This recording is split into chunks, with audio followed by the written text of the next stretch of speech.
তুমি হয়তো ভাবছো আমার তোমার প্রতি এত ভালোবাসার পেছনে কোনো স্বার্থ আছে, কিন্তু সত্যি বলতে আমার একমাত্র স্বার্থ হলো তোমাকে পাওয়া, তোমার সঙ্গে থাকা।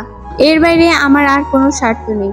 আমি তোমাকে এমনভাবে ভালোবাসি যেটা নিখুঁত আর নিঃস্বার্থ। প্রতিদিন প্রতিটি মুহূর্তে তোমার কথা আমার মনে পড়ে।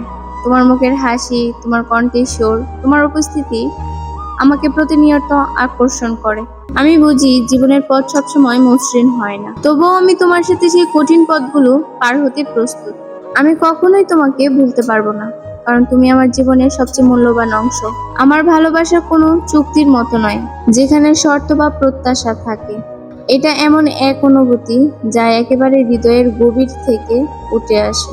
সময়ের সঙ্গে অনেক কিছু বদলাতে পারে, কিন্তু আমার এই অনুভূতি সীমাহীন থাকবে।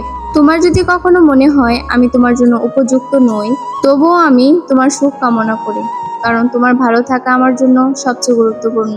আমি হয়তো তোমার জীবনে সবসময় থাকবো না, কিন্তু আমার ভালোবাসা চিরকালীন।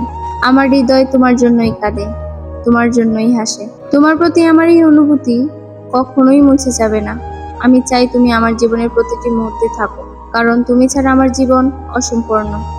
আমার ভালোবাসা একেবারে নিঃস্বার্থ, যেখানে কোনো প্রত্যাশা নেই। তুমি যদি আমাকে গ্রহণ করো, আমি তোমার পাশে সবসময় থাকবো। আর যদি তুমি আমাকে গ্রহণ না করো, তবুও আমি তোমার জন্য প্রার্থনা করব, কারণ আমার ভালোবাসা চিরকালীন, নিঃশর্ত ও স্বার্থহীন। ভিডিওটি ভালো লাগলে অবশ্যই চ্যানেলটা সাবস্ক্রাইব করে দিবে আর একটি লাইক, কমেন্ট, শেয়ার করে দিবে। সবাইকে অনেক ধন্যবাদ।